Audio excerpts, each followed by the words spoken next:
Strange things I've learned working with shamans, part 2. The sun, the earth, and crystals are conscious. I once had a crystal send a pulse wave to me that was so powerful it felt like my eardrum burst. The last time I ever asked that crystal if it could hear me. Some angels we have assigned to us are so positive they don't understand swear words. Upon birth, we're not only assigned angels and guides that are in a loving, light, high vibration, we also have guides and beings in lower vibrations that are assigned to us because we have free will, and if we choose to lower our vibration in this reality, then we get guides to the vibration that we choose to match.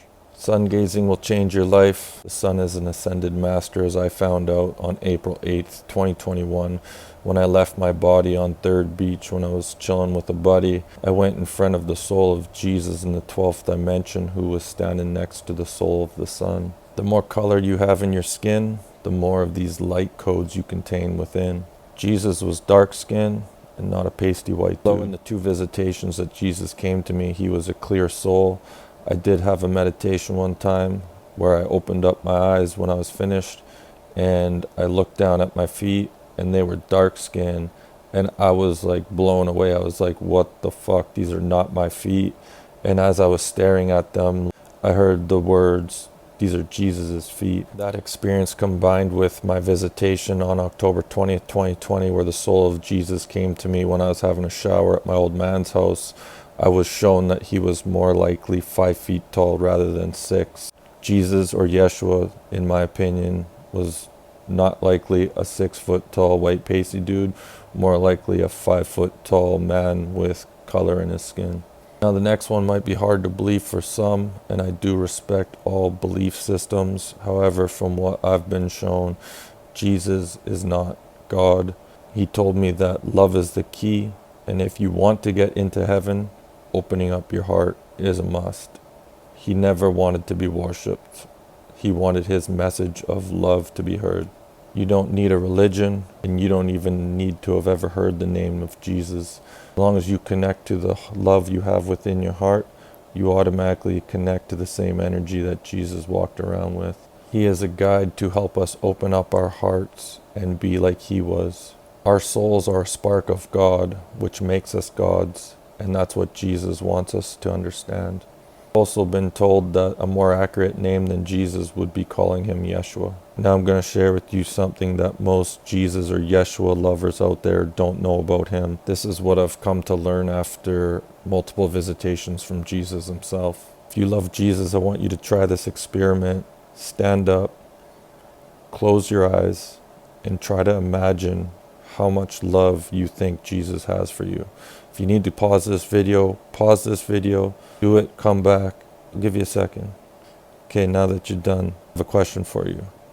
Did you cultivate a feeling? Did you come to some kind of understanding of how much love Jesus has for you?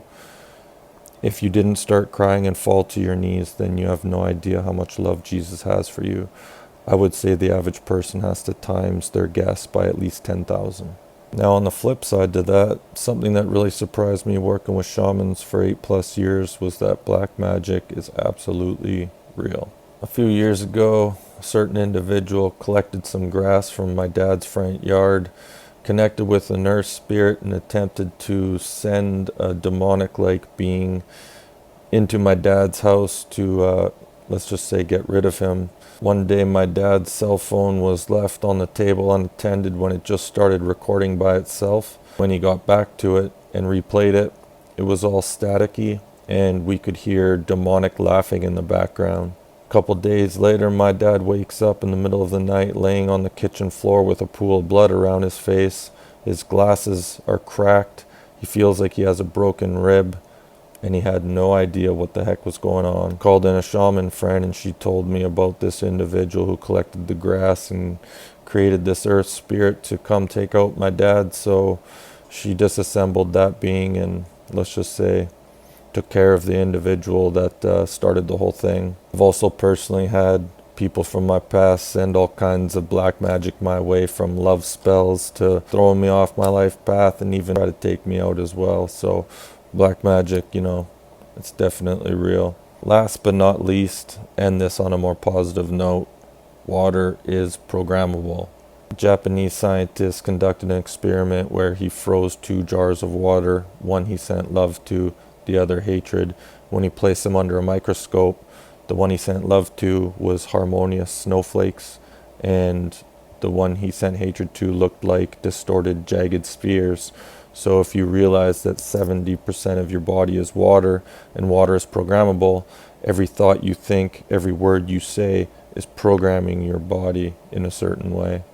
Anytime someone prepares a meal for you with their focus and their energy that they're giving off, that goes into your food.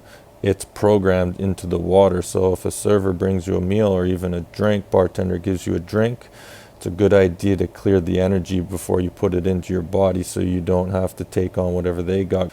Now, how do you do that? It's quite simple. You picture gold light going throughout any meal or beverage you're about to consume.